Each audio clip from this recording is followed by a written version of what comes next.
ഒന്നാമത്തെ കാര്യം നീതിമാനായ ഭരണാധികാരികളില്ലാത്തതാണ്. രണ്ട്, സന്മാർഗത്തിലേക്ക് നയിക്കുന്ന ആലിമീങ്ങളില്ലാത്തത് കൊണ്ടാണ്. മൂന്ന്, തിന്മ കണ്ടാൽ തിരുത്തുന്ന നന്മ ഉപദേശിക്കുന്ന പ്രായമുള്ള ഉപ്പമാരും ഉമ്മമാരും ഇല്ലാത്തത് കൊണ്ടാണ്. നാല്, വനിസാഉഹും മസ്തൂറാത്ത് യതബറജന തബറജൽ ജാഹിലിയത്തിൽ ഉലാ. അല്ലാഹുവിന്റെ പ്രവാചകൻ പറയുന്ന നാലാമത്തെ കാരണം എന്തെന്നറിയുവോ? ഇന്നത്തെ പെണ്ണുങ്ങളുടെ ജീവിതത്തിന്റെ ശൈലികളാ, ഇന്നത്തെ പെണ്ണുങ്ങളുടെ പ്രവർത്തനങ്ങളാണ്. 6-ാം നൂറ്റാണ്ടിലെ കാട്ടറബികളായ പെണ്ണുങ്ങളെ പോലും തോപ്പിച്ച് കളയുന്ന രീതിയില്, അവരെ പോലും പരാജയപ്പെടുത്തി കളയുന്ന രീതിയില് എന്റെ പ്രിയപ്പെട്ട സഹോദരിമാരുടെ ജീവിതം അങ്ങനെയാണല്ലോ. എന്റെ പ്രിയപ്പെട്ട പെങ്ങന്മാര്, ഉള്ളത് പറഞ്ഞതിന്റെ പേരിൽ നിങ്ങൾ എന്നെ എന്ത് പറഞ്ഞാലും എനിക്കൊന്നുമില്ല. നിങ്ങൾ എന്നോട് ദേഷ്യം കാണിച്ചെന്ന് പറഞ്ഞിട്ട് എനിക്കൊന്നുമില്ല. നിങ്ങളുടെ സ്നേഹം കിട്ടുന്നതിന് വേണ്ടി ഞാനിത് പറയാതെ ഇരുന്ന നാളെ അല്ലാഹു നരകത്തിൽ എടുത്തു വെക്കുന്ന ഒന്നാമത്തെ വിറക് എന്റെ ശരീരമായിരിക്കും പെങ്ങള്. അതുകൊണ്ട് എന്റെ പ്രിയപ്പെട്ട ഉമ്മമാരോട് പെങ്ങന്മാരോട്, അല്ലാഹുവേ, ഇന്നത്തെ മുസ്ലിം പെണ്ണിന്റെ ജീവിത ശൈലികൾ കണ്ടാൽ, അവളുടെ നടത്തവും അവളുടെ സ്വഭാവവും അവളുടെ പ്രവർത്തനങ്ങളും കണ്ടാൽ എന്റെ പ്രിയമുള്ളവരെ നമുക്ക് അത്ഭുതം സംഭവിച്ചു പോവുകയാണ്. ഇന്നത്തെ പെണ്ണുങ്ങൾക്ക് എന്തേ സംഭവിച്ചത്? ഇന്നത്തെ എന്റെ പ്രിയപ്പെട്ട പെങ്ങന്മാർക്ക് എന്തേ സംഭവിച്ചത്? എന്തെല്ലാം കോമാളിത്തരങ്ങളാണ്, എന്തെല്ലാം പേക്കൂത്തുകളാണ്. അല്ലാഹുവിനും അവന്റെ പ്രവാചകനും ഇഷ്ടപ്പെടാത്ത കാര്യങ്ങൾ ചെയ്യുന്നതിൽ എന്റെ പെങ്ങൾക്ക് യാതൊരു പേടിയുമില്ല. അവൾക്ക് മരണത്തെ കുറിച്ചുള്ള ചിന്തയില്ല, ഖബറിനെ കുറിച്ചുള്ള ചിന്തയില്ല, നാളെ പടച്ച റബ്ബിന്റെ പരലോകത്ത് ചെന്ന് നിൽക്കേണ്ടവളാണെന്നുള്ള ഓർമ്മയില്ല. ചെയ്തു കൂട്ടിയത് മുഴുവനും പിടിച്ചു നിർത്തിയിട്ട് അല്ലാഹു എന്നെ ചോദിക്കുന്ന ഒരു ദിവസം വരാനുണ്ടെന്ന് എന്റെ പ്രിയപ്പെട്ട പെങ്ങന്മാര് മറന്നു പോവുകയാണ്. ഇന്നെല്ലാവരും ടിക്ടോക്കിന്റെ പുറകിലാ. എന്റെ പ്രിയപ്പെട്ട മുസ്ലിം പെണ്ണേ, അല്ലാഹുവേ, പണ്ടുള്ള പെണ്ണുങ്ങൾ തന്റെ മുഖം മറ്റൊരുത്തനെ കാണുന്നത് പേടിച്ചിരുന്ന ഒരു കാലമുണ്ട്, ലജ്ജയുണ്ടായിരുന്ന ഒരു കാലമുണ്ട്. അന്യവന്റെ മുന്നിൽ വന്ന് സംസാരിക്കാൻ മടി കാണിച്ചിരുന്ന പെണ്ണുങ്ങളുടെ കാലമുണ്ട്. പക്ഷേ ഇന്ന് പടച്ചവനെ, എന്റെ സഹോദരിമാര് പടച്ചവനെ ടിക്ടോക്ക് എടുത്ത് ഫേസ്ബുക്കിൽ ഇട്ടിട്ട് ലൈക്ക് തണ്ടുന്ന കാലവാ. എന്റെ പ്രിയപ്പെട്ട പെങ്ങന്മാരോട് ചോദിക്കുകയാ, നിങ്ങൾക്ക് എങ്ങനെ കഴിയുന്നു പെങ്ങള്? 15ഉം 20ഉം വയസ്സുള്ള പെമ്മക്കള് പോകട്ടെ, 40 തികഞ്ഞ എന്റെ ഉമ്മമാര് പോലും ഇന്നതിന്റെ അടിമകളായി മാറിയിരിക്കുകയാണ്. പെങ്ങളെ, 15 വയസ്സുകാരിക്ക് പക്വതയെത്തിയില്ല. ഈ 40 തികഞ്ഞ കിളവിയായ നിനക്കിനി എന്ന് പക്വതയെത്താരാ? 40 തികഞ്ഞ ഉമ്മ 18 വയസ്സുകാരിയായ 20 വയസ്സുകാരിയായ മകളുടെ കൂടെ ടിക്ടോക്ക് നടത്തുന്നത് ഉമ്മയാണ്. അല്ലാഹുവേ, തന്റെ പൊന്നാര മക്കള് തോന്നിവാസം കാണിക്കുമ്പോ മൊബൈല് പിടിച്ചു കൊടുക്കുന്നത് ഉമ്മയാ. എന്റെ പ്രിയപ്പെട്ട സഹോദരിമാരോട് പറയുകയാ, എന്തിനാ മോള്, നിനക്ക് ഈ രാജ്യത്ത് എന്തു ചെയ്യാനുമുള്ള സ്വാതന്ത്ര്യമുണ്ട്. കാരണം എന്നത് പറയുന്നവൻ അകത്ത് പോയി കിടക്കേണ്ട അവസ്ഥയാ. എന്റെ പ്രിയപ്പെട്ട പെങ്ങളോട് എനിക്കൊരപേക്ഷയേ ഉള്ളൂ, നീ എന്ത് വേണമെങ്കിലും ചെയ്തോളൂ, നീ എന്ത് വൃത്തികേട് വേണമെങ്കിലും കാണിച്ചോ. എന്തിനാ മോളെ ഫർദ ധരിക്കുന്നത്? എന്തിനാ മോളെ ഫർദ ധരിക്കുന്നത്? അതൊരു പുണ്യമായ വസ്ത്രമല്ലേ? അത് ആയിഷ ബീവി ധരിച്ചതല്ലേ? അത് ഖദീജ ബീവി ധരിച്ചതല്ലേ? അത് അല്ലാഹുവിന്റെ റസൂലിന്റെ കരളിന്റെ ഘട്ടമായ ഫാത്തിമ ബീവി ധരിച്ചതല്ലേ? ഒരുപാട് മഹദികൾ ധരിച്ച ഫർദയല്ലേ മോള്? എന്തിനാ അതിട്ടുകൊണ്ട് നീ ഈ പണി കാണിക്കുന്നത്? നിനക്കതൊന്ന് ഊരിയിട്ടുകൂടെ? എന്റെ പ്രിയപ്പെട്ട പെണ്ണന്മാര്, ആരെയും മറന്നുപോയി. അല്ലാഹുവിനെ മറന്നു, റസൂലുള്ളാഹിനെ മറന്നു, വാപ്പയെ മറന്നു, ഉമ്മയെ മറന്നു, ഗുരുനാഥനെ മറന്നു. മറന്നു, എല്ലാവരെയും മറന്നു. ഏതെങ്കിലും ഒരു മരത്തിന്റെ ചുവട് കിട്ടിയാൽ എന്തിനെന്റെ പ്രിയമുള്ളവരെ ഇന്ന് വാഹനങ്ങളിൽ സഞ്ചരിക്കാൻ കഴിയുന്നില്ല, യാത്ര ചെയ്യാൻ കഴിയുന്നില്ല. എന്റെ പ്രിയപ്പെട്ടവരെ എവിടെ നോക്കിയാൽ പഠിച്ചവരെ തന്റെ കണ്ണിന്റെ മുന്നിൽ ഉസ്താദന്മാരിയ്ക്കുന്നുണ്ട്, വാപ്പയുടെ പ്രായമുള്ളവരിയ്ക്കുന്നുണ്ട്, ഉമ്മയുടെ പ്രായമുള്ളവരിയ്ക്കുന്നുണ്ട്, തന്നെ പോലെ ചെറുപ്പക്കാരിയായ പെണ്ണുങ്ങളിരിക്കുന്നുണ്ട്. ഇതെല്ലാവരും മുന്നിലിരിക്കുമ്പോഴും അമുസ്ലിമായ കൂട്ടുകാരന്റെ മടിത്തട്ടിൽ കിടക്കുന്ന എന്റെ പ്രിയപ്പെട്ട പെങ്ങള് എങ്ങനെ കഴിയുന്നടി നിനക്കിങ്ങനെ കാണിക്കാറ്? ആരിരുന്നാലും നാണമില്ല. അവന് ലജ്ജയുണ്ട്, അവന് ലജ്ജയുണ്ട്. പക്ഷേ നമ്മുടെ സമുദായത്തിന് ലജ്ജയില്ല. അവൻ ഒഴിഞ്ഞു മാറിയാലും വിടില്ല. അവന്റെ തോളിലൂടെ കൈയിട്ട് കൊണ്ട് ഉസ്താദന്മാരുടെ മുന്നിലിരുന്ന് സെൽഫി എടുക്കുന്ന പെണ്ണുങ്ങളുടെ കാലമാ. ഏതെങ്കിലും ഒരു മരത്തിന്റെ ചുവട് കിട്ടിയാൽ, ഏതെങ്കിലും ഒരു മരത്തിന്റെ ചുവട് കിട്ടിയാ അവിടെ ഇരുന്നു കൊണ്ട് റബ്ബേ തന്റെ വികാരം തീർക്കുന്ന പെണ്ണുങ്ങളുടെ കാലമാ. എന്റെ പ്രിയപ്പെട്ട സഹോദരിമാരോട് എനിക്ക് പറയാനുള്ളത്, എന്തിനും നിനക്ക് സ്വാതന്ത്ര്യമുണ്ട്. നിന്നെ ചോദിക്കാനും തടയാനും ആരുമില്ല. എന്ത് വേണമെങ്കിലും നിനക്ക് ചെയ്യാം. അതിനാ നിനക്കെതിരെ ആരെങ്കിലും പറഞ്ഞ അവനെ പിടിച്ചകത്തിടാനും ആളുണ്ട്. നിനക്ക് പ്രോത്സാഹനം തരാൻ ആളുണ്ട്. നിനക്ക് കൊടി പിടിക്കാൻ ആളുണ്ട്. നിന്നെ സഹായിക്കാൻ ആളുണ്ട്. പക്ഷേ ഇങ്ങനെ നടക്കുന്ന പെണ്ണുങ്ങളോട് എനിക്ക് പറയാറുള്ളത്, ഒരു ദിവസം നിനക്ക് വരുമ്പോ നീ ഇവരെ എല്ലാവരെയും വിളിക്കണം മോളെ. ഇതെല്ലാം കഴിഞ്ഞിട്ട് ഇന്ന് നിന്റെ കൂടെ എല്ലാവരുമുണ്ട്. പക്ഷേ ഒരു ദിവസം നിന്റെ കണ്ണിന്റെ മുന്നിലേക്ക് മലക്കുൽ മൗത്ത് അസ്റായീൽ ഫകസഫിനാ അൻക ഇതാക ഫബസറുക അൽയൗമ ഹദീദ്.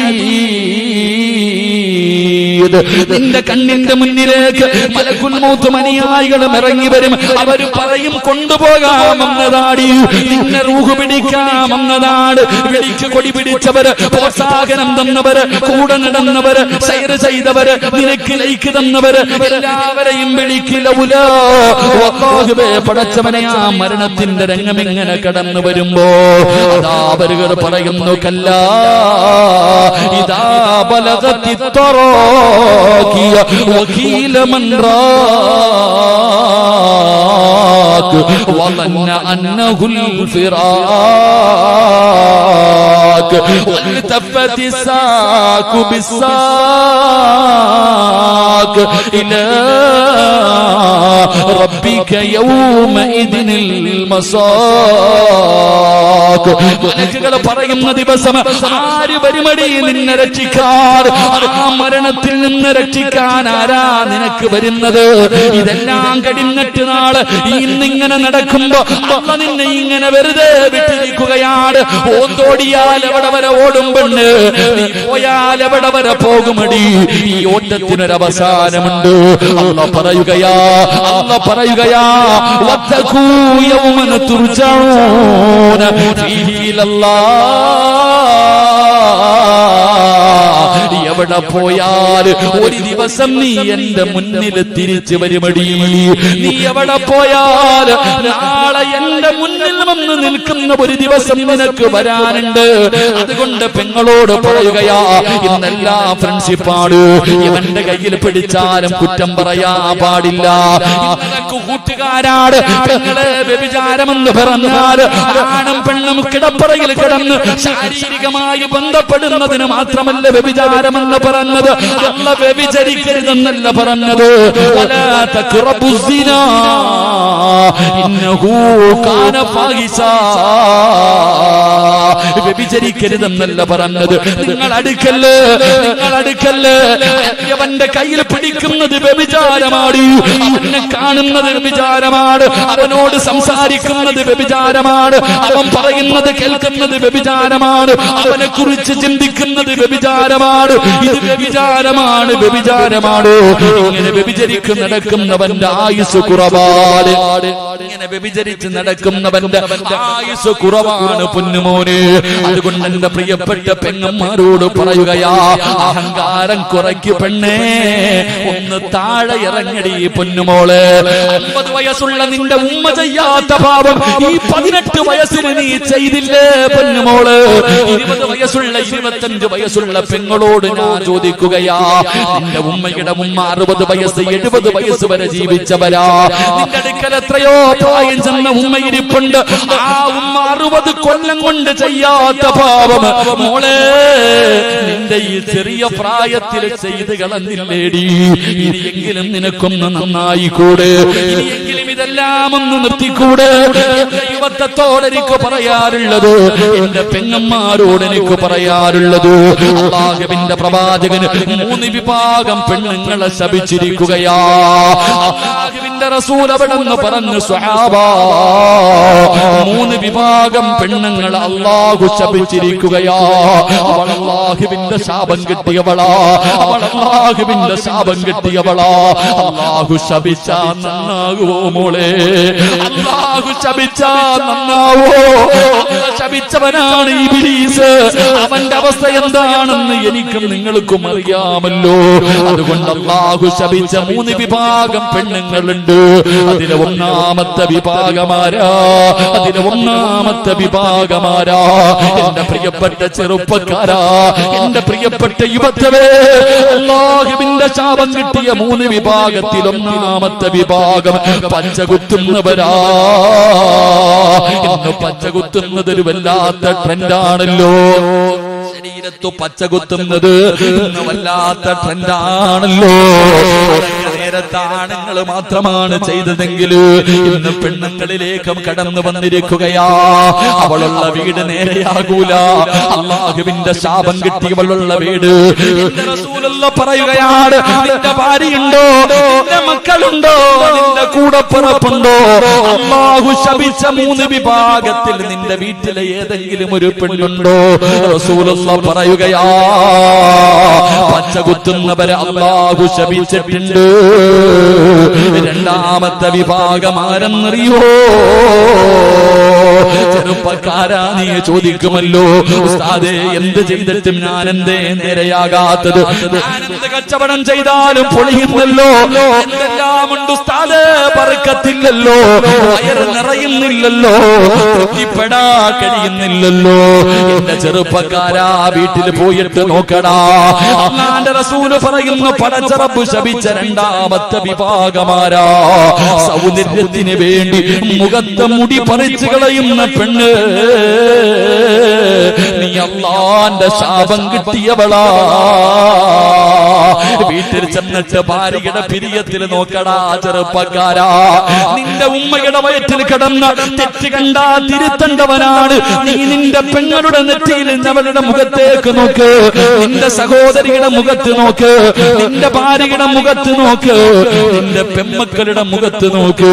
ഇന്ന് പെണ്ണുങ്ങളല്ല സൗന്ദര്യവർദ്ധനവിന് വേണ്ടി പടച്ചവനെ അവരുടെ ശരീരത്തിലെ മുടി പിടിതു കളയുകയാണ്. ഇന്നെല്ലാം മോഡലാ, പുടുത്ത നാറുവടി പൊന്നുമോള്, മണ്ണ് തിന്നണ്ട ശരീരവാ. എത്രയൊക്കെ സൗന്ദര്യമുള്ളവളാണെങ്കിലും 3ന്റെ അന്ന് കബറങ്ങാടം പൊളിച്ചാ അല്ലാഹുവേ, ചിതലും പുഴുക്കളും താവളം പെരുത്തുണ്ടതിൽ സന്തോഷമാണവകൾക്കു നീ ചെല്ലുന്നതിൽ.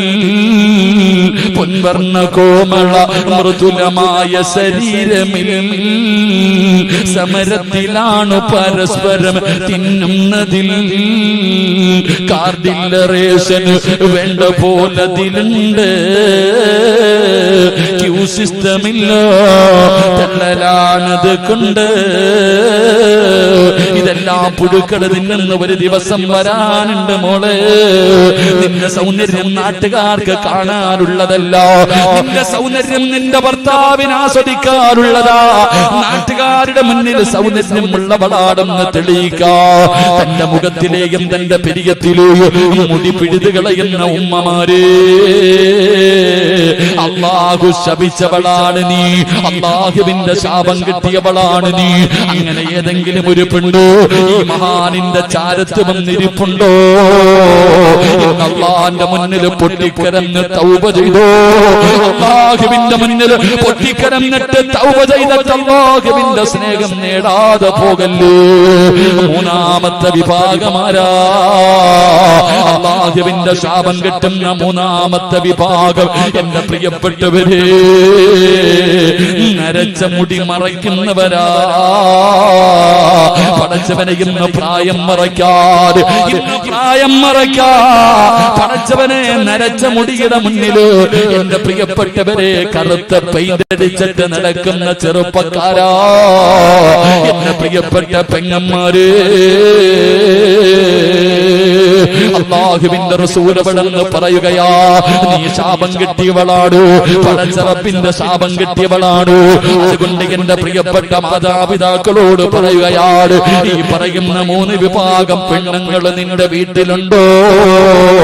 അവർ അല്ലാഹുവിന്റെ ശാപം വാങ്ങുന്നവരാ.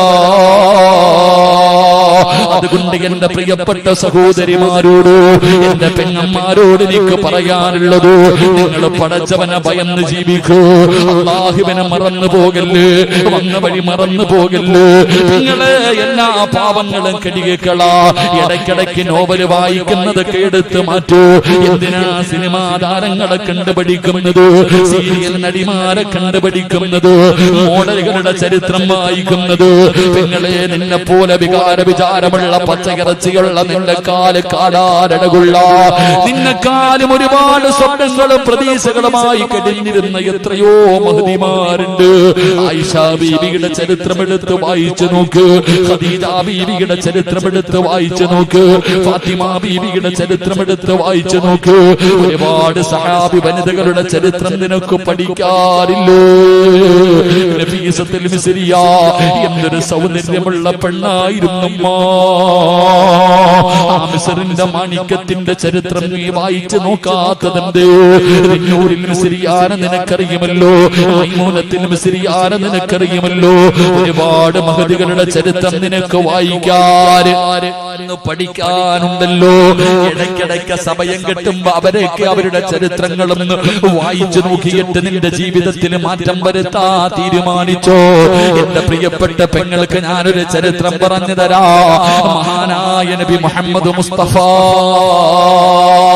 സല്ലല്ലാഹു അലൈഹി വസല്ലമ തങ്ങള്, എന്റെ പ്രിയപ്പെട്ട പെങ്ങള്, സ്വന്തം നിലനിൽപ്പിന് വേണ്ടി പടച്ച റബ്ബിന്റെ ദീൻ മറന്നു പോകുന്ന ഏത് വൃത്തികേടുകൾക്കും കൂട്ടുനിൽക്കാൻ തയ്യാറാകുന്ന യുവത്വേ, അല്ലാഹുവിന്റെ പ്രവാചകൻ അവിടെന്ന് പറയുകയാണ്, ദഖൽതുൽ ജന്ന വസമിഅത് ഖശബതൻ. അല്ലാഹുവിന്റെ പ്രവാചകൻ സ്വർഗ്ഗത്തിലൂടെ നടന്നു പോകുമ്പോ അതാ മുത്തുനബിയുടെ മുന്നിലൂടെ സ്വർഗ്ഗത്തിൽ ഒരു പെണ്ണിങ്ങനെ നടന്നു പോവുകയാ. അല്ലാഹുവിന്റെ പ്രവാചകന്റെ മുന്നിലൂടെ സ്വർഗ്ഗത്തിൽ ഒരു പെണ്ണിങ്ങനെ നടന്നു പോവുകയാണ്. ആരാണെന്നറിയുന്നില്ല. അല്ലാഹുവിന്റെ റസൂലിനെ വല്ലാത്ത അത്ഭുതമായി പടച്ചവര്, എന്നെക്കാലം മുമ്പേ സ്വർഗ്ഗത്തിൽ ഒരു പെണ്ണ് കടന്നു പോകുന്നു. മുത്തുനബിയാണ് സ്വർഗ്ഗം തുറക്കുന്നത്. അല്ലാഹുവിന്റെ പ്രവാചകൻ സ്വർഗ്ഗത്തിലേക്ക് കടന്നു ചെല്ലുമ്പോ അല്ലാഹുവിന്റെ പ്രവാചകന്റെ മുന്നിലൂടെ നടന്നു പോകുന്ന ഒരു പെണ്ണിനെ കാണുകയാണ്. അല്ലാഹുവിന്റെ റസൂൽ ചോദിക്കുകയാണ്, ഫഖുൽതു മൻ ഹൗലാ, ആരാ എന്റെ മുന്നിലൂടെ നടന്നു പോകുന്ന ആ പെണ്ണാരാ? ആ സമയത്ത് മലക്കുകൾ പറയുകയാണ്, യാ റസൂലല്ലാഹ് ഹാദിഹി റുമൈസ, അത് റുമൈസയാണ് നബിയേ, അത് റുമൈസയാണ് നബിയേ. ആരാണ് റുമൈസ എന്നറിയുമോ? അനസ് ഇബ്നു മാലിക് റളിയല്ലാഹു തആല അൻഹു, അനസ് റളിയല്ലാഹു തആല അൻഹുവിന്റെ പ്രിയപ്പെട്ട മാതാവാണ് Mahdi Ummu Sulaim. Ummu Sulaim റളിയല്ലാഹു തആല അൻഹ, എന്റെ പ്രിയപ്പെട്ട പെങ്ങന്മാർക്ക് ആ സഹാബി വനിതയുടെ ചരിത്രം അറിയുമോ? അനസ് റളിയല്ലാഹു തആല അൻഹുവിന്റെ ഉമ്മയാണ്. അല്ലാഹുവേ, മഹദിയുടെ ചരിത്രം എടുത്ത് വായിച്ചു നോക്ക് പെങ്ങള്. അല്ലാഹുവിന്റെ ദീനിന് വേണ്ടി സ്വർഗം കിട്ടാൻ എന്തൊക്കെ ത്യാഗം സഹിച്ചവനെന്നറിയുമോ? പരിശുദ്ധ ദീനിനെ കുറിച്ച് കേൾക്കുകയാണ്, മുത്തുനബിയെ കുറിച്ച് കേൾക്കുകയാണ്. ഉമ്മു സുലൈം റളിയല്ലാഹു തആല മുസ്ലിമാവുകയാ. അല്ലാഹുവിന്റെ ദീനിലേക്ക് ഷഹാദത്ത് കലിമ പറഞ്ഞിട്ട് കടന്നു വരികയാണ്. മുസ്ലിമായിട്ട് ഉമ്മു സുലൈം എന്ന പെണ്ണ് തന്റെ പൊന്നാര അരസെന്ന് പറയുന്ന പിഞ്ചു മകന്റെ കയ്യിൽ പിടിച്ചുകൊണ്ട് വീട്ടിലേക്ക് കടന്നു ചെല്ലുമ്പോ മാലിക് എന്ന ഭർത്താവ് പറയുന്ന ഉമ്മു സുലൈം, എനിക്ക് നിനക്ക് എന്നെ വേണോ, പുതിയ മതം വേണോ? നിനക്ക് ഇസ്ലാം മതമാണോ വേണ്ടത്, എന്നെയാണോ നിനക്ക് വേണ്ടത്? ഭർത്താവ് തന്റെ ഭാര്യയോട് ചോദിക്കുമ്പോ പിഞ്ചു കുഞ്ഞിനെ കയ്യിൽ പിടിച്ചിട്ട് ഉമ്മു സുലൈം പറയുന്നു, മാലിക്കേ, എനിക്ക് നിങ്ങളെക്കാളും വലുത് അല്ലാഹുവിന്റെ ദീനാ. എനിക്ക് പടച്ച റബ്ബിനെയാ വേണ്ടത്, എനിക്ക് മുത്തുനബിയാണ് വേണ്ടത്. ഉമ്മു സുലൈം, മതം കളഞ്ഞില്ലെങ്കിൽ ഞാൻ നിന്നെ ഉപേക്ഷിക്കും. ഉമ്മു സുലൈം, ഭർത്താവ് പറയുകയാ, നിന്നെ ഞാൻ ഉപേക്ഷിക്കും. ഈ പിഞ്ചു മകനെയും കൊണ്ട് നീ ഒറ്റയ്ക്ക് ജീവിക്കേണ്ടി വരും. ഉമ്മു സുലൈം റളിയല്ലാഹു തആല പറഞ്ഞു, അല്ലാഹുവിന്റെ ദീൻ വലിച്ചെറിയാൻ എനിക്ക് പറ്റൂല. എനിക്ക് അല്ലാഹുവിനെ വേണം, എനിക്ക് മുത്തുനബിയെ വേണം, എനിക്ക് എന്റെ ദീൻ വേണം. അതുപോലെ നിങ്ങളെയും എനിക്ക് വേണം. നിങ്ങളെ ഉപേക്ഷിക്കാൻ എനിക്ക് കഴിയില്ല. അതാ ഉമ്മു സുലൈം റളിയല്ലാഹു തആലയുടെ മറുപടി കേൾക്കുമ്പോൾ മാലിക് എന്ന് പറയുന്ന ഭർത്താവുണ്ടല്ലോ, പടച്ചവനെ തന്റെ പൊന്നാര മകനെ കയ്യിലേൽപ്പിച്ചിട്ട് അവിടെ വീട്ടിൽ നിന്നിറങ്ങി പോവുകയാണ്. ചോരക്കുഞ്ഞിനെ മാറിടത്തിലേക്ക് ചേർത്ത് പിടിച്ചിട്ട് ഉമ്മു സുലൈം നിന്ന് കരയുകയാ. എന്ത് ചെയ്യണമെന്നറിയില്ല. മുസ്ലിമായതിന്റെ പേരിൽ തന്റെ പ്രിയപ്പെട്ട ഭർത്താവ് ഉപേക്ഷിച്ചിട്ട് ഇറങ്ങി പോവുകയാണ്. Ummu Sulaim തകർന്നില്ല. അനസ് എന്ന് പറയുന്ന പൊന്നുമോനെ വല്ലാതെ കഷ്ടപ്പെട്ട് വളർത്തുകയാണ്. അല്ലാഹുവേ, ഒരുപാട് ത്യാഗങ്ങൾ സഹിച്ച് വളർത്തുകയാ. അവസാനം എന്റെ പ്രിയപ്പെട്ടവരെ, മഹാനായ നബി മുഹമ്മദ് മുസ്തഫ സല്ലല്ലാഹു അലൈഹി വസല്ലമ തങ്ങൾ ഹിജ്റ ചെയ്ത് നാട്ടിലേക്ക് വന്നപ്പോ എല്ലാവരും അല്ലാഹുവിന്റെ പ്രവാചകന്റെ മുന്നിലേക്ക് ഓടുകയാണ്. ഈ പ്രപഞ്ചം തന്നെ സൃഷ്ടിക്കാൻ കാരണക്കാരനായ മുത്തുനബി മുഹമ്മദ് മുസ്തഫ സല്ലല്ലാഹു അലൈഹി വസല്ലമ തങ്ങളെ കാണുമ്പോ എല്ലാവരും സമ്മാന പൊതിയുമായിട്ട് ഓടുകയാണ്.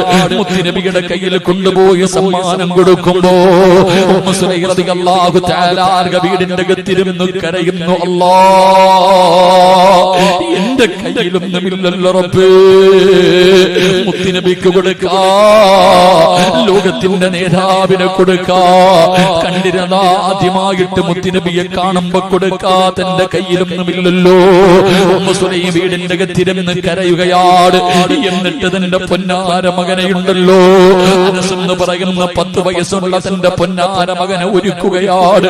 പുതിയ വസ്ത്രങ്ങൾ ധരിപ്പിച്ചു, തന്റെ പൊന്നുമോനെ കുളിപ്പിച്ച് വസ്ത്രം ധരിപ്പിച്ച് സുഗന്ധം തേച്ചിട്ട് തന്റെ പൊന്നുമോനെ കെട്ടിപ്പിടിച്ചിട്ട് ചുംബനം കൊടുക്കുകയാ.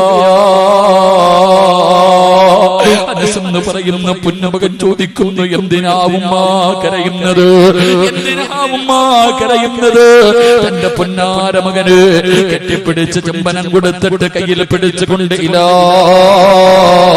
ഹദ്റത്തി റസൂലില്ലാഹ്, അല്ലാഹുവിന്റെ പ്രവാചകന്റെ ചാരത്തേക്ക് ഉമ്മു സുലൈം കടന്നു പോവുകയാണ്.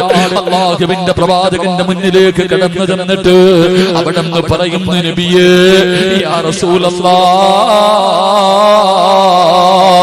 അല്ലാഹുവിന്റെ റസൂലേ, എല്ലാവരും അങ്ങേക്ക് സമ്മാനം കൊണ്ടുവന്ന് തരുന്നുണ്ട്. വിലപിടിപ്പുള്ള സമ്മാനങ്ങള് എല്ലാവരും അങ്ങയുടെ കയ്യിൽ കൊണ്ടുവന്ന് തരുന്നുണ്ട്. എന്റെ കയ്യിൽ തരാനൊന്നുമില്ല നബിയേ, ഞാൻ പാവപ്പെട്ടവളാ, എന്റെ കയ്യിൽ തരാനൊന്നുമില്ല നബിയേ.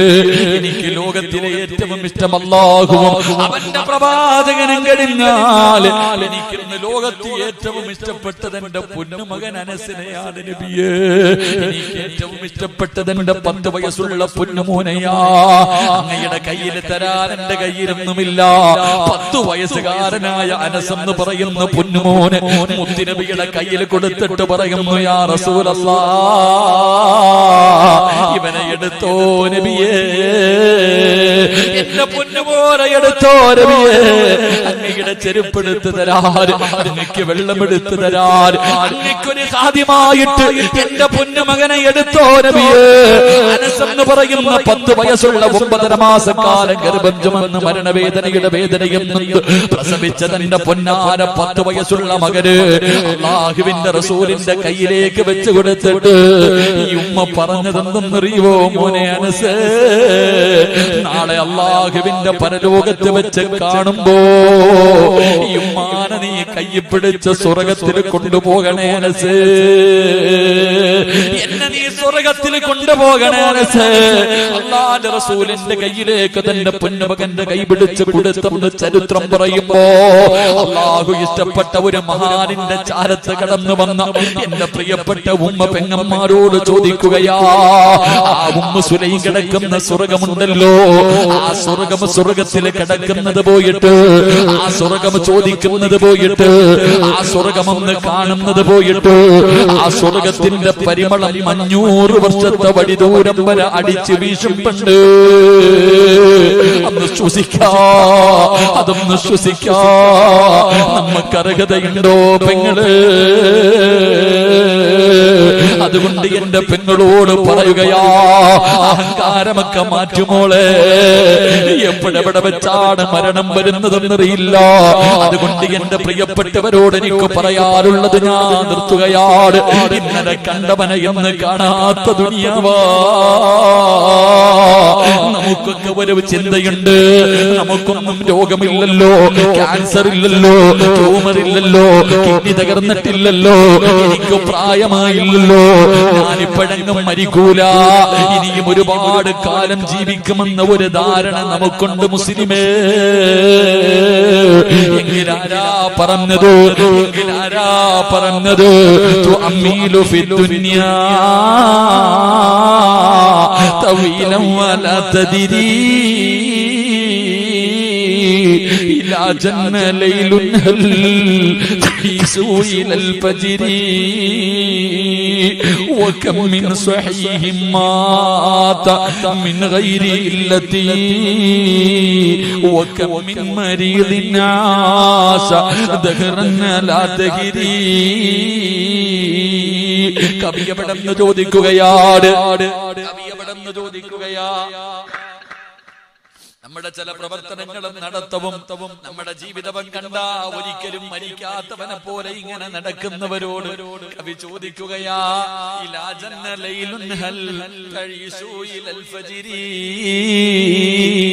രാവിലെ സലാം പറഞ്ഞിട്ട് ജോലിക്ക് പോയ നിന്റെ വാപ്പ എവിടെ പോയടാ? രാവിലെ ജോലിക്ക് പോകുവാണെന്ന് പറഞ്ഞ് കെട്ടിപ്പിടിച്ച് ചുംബനം തന്നിട്ട് ജോലിക്ക് പോയ നിന്റെ വാപ്പ എവിടെ പോയി? രാവിലെ പാതിരാത്രി ഭക്ഷണം കഴിച്ച് ഉമ്മാടെ കൂടെ കിടപ്പറയിലേക്ക് കടന്ന നിന്റെ വാപ്പ എവിടെ? നിന്റെ ഉമ്മ എവിടെ? രാവിലെ പോയവർ വൈകുന്നേരം തികച്ചില്ല, വൈകുന്നേരത്തെ കടന്നവര് രാവിലെ എഴുന്നേറ്റില്ല. കണ്ടില്ലേടാ കൊണ്ടുപോയത്? മൂക്കിന്റെ ദ്വാരം പഞ്ഞി കൊണ്ടടയ്ക്കുന്നേ,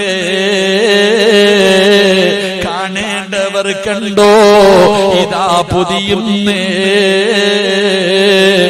മയ്യത്തുകട്ടിൽ തോളിലേക്കുയരുന്നേ,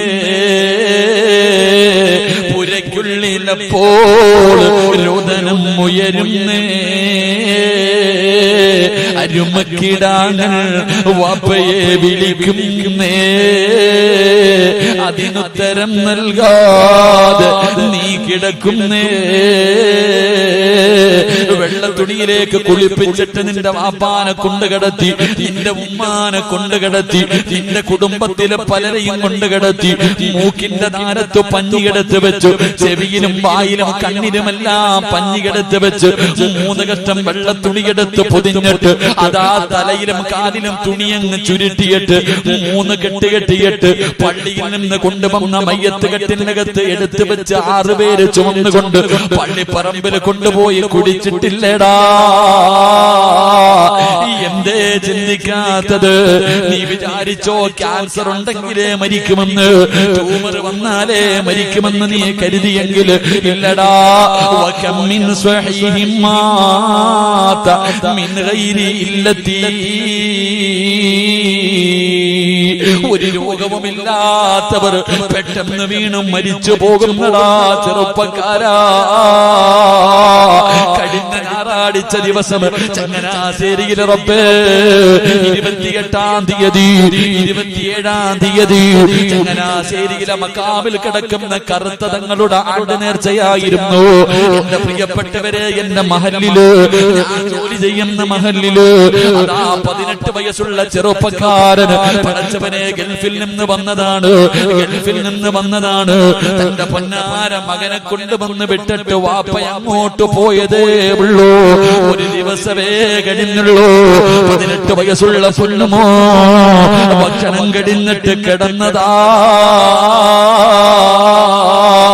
സുബഹിക്ക് എഴുന്നേറ്റില്ല മോനെ. ചെന്ന് നോക്കുമ്പോ അവന്റെ ശരീരം തണുത്ത് വിറച്ചിരിക്കുകയാ. അവന് ക്യാൻസർ ഇല്ല, അവന് ട്യൂമർ ഇല്ല, ഒരു മാരക രോഗവുമില്ല. അവൻ അറ്റാക്ക് ഉണ്ടാകാ, കൊളസ്ട്രോൾ ഇല്ല, ബ്ലോക്ക് വന്നിട്ടില്ല. രാത്രി കിടക്കുമ്പോ ഒരു തലവേദന പോലുമില്ലാത്ത 18 വയസ്സുകാരമെന്നാറടി മണ്ണിന്റെ അകത്താ. തന്റെ പ്രിയപ്പെട്ട ഭാര്യ പ്രസവിച്ചിട്ട് 6 മാസം. പടച്ചവനെ, എന്റെ പള്ളിയുടെ നമ്മുടെ പരിസരം കോട്ടയം ജില്ലയില് അതാ തന്റെ പൊന്നാര ഭാര്യ പ്രസവിച്ചിട്ട് 6 മാസമായി. 27 വയസ്സുള്ള ചെറുപ്പക്കാരന് വാപ്പയും ഉമ്മയും ഭാര്യയും ഒരുമിച്ചിരുന്ന് രാത്രി ഭക്ഷണം കഴിക്കുകയാണ്. കഴിച്ചുകൊണ്ടിരിക്കുമ്പോ ചോറ് വാരിയിട്ട് വായിലേക്ക് വെക്കാൻ പോകുമ്പോ ഒന്ന് പുറകിലേക്ക് വീണു മോനെ. അനക്കമില്ലടാ. ഹോസ്പിറ്റലിൽ കൊണ്ടുപോകുമ്പോ ഡോക്ടർ പറഞ്ഞു സൈലന്റ് അറ്റാക്കാ. എത്രയോ പിഞ്ചുമക്കളുടെ മയ്യത്ത് കബറടക്കി വരുന്നുണ്ട്, എത്രയോ പിഞ്ചു കുഞ്ഞുങ്ങളുടെ മയ്യത്ത് കബറടക്കി വരുന്നുണ്ട്. എന്തേ നിനക്കും മരിക്കേണ്ടവനാണെന്ന് തോന്നാത്തതെന്താണ്? അതുകൊണ്ട് പറയുകയാ, എപ്പോഴെവിടെ വെച്ചാ വരുന്നതെന്നറിയില്ല, ഏത് രീതിയിലാ വരുന്നതെന്നറിയില്ല. അതുകൊണ്ട് ഒരുങ്ങിക്കോ, അതുകൊണ്ട് ഒരുങ്ങിക്കോ, സ്വന്തം കാര്യം നോക്കിക്കോ.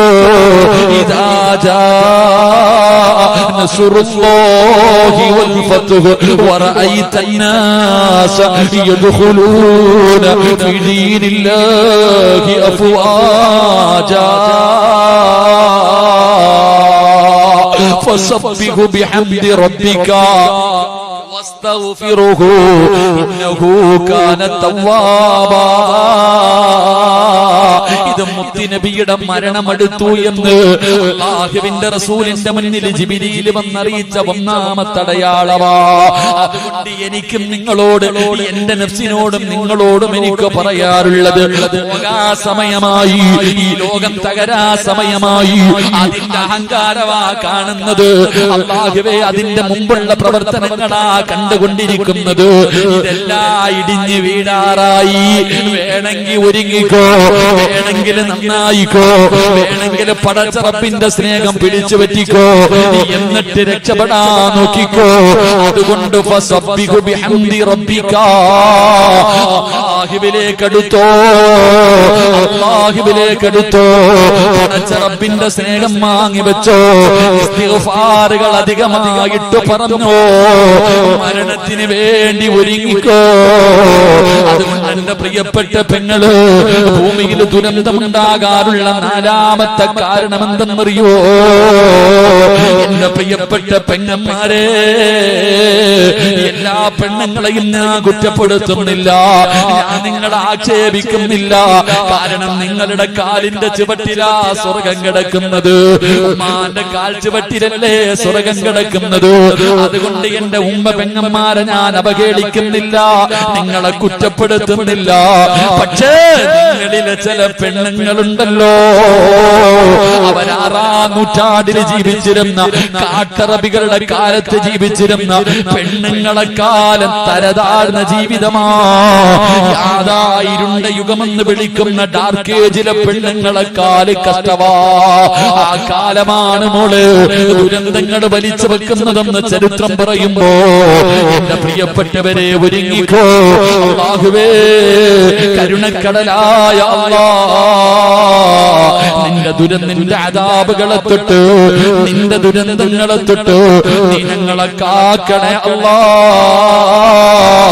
നീ ഞങ്ങളെ കാത്തിരക്ഷിക്കണേ അല്ലാഹ്.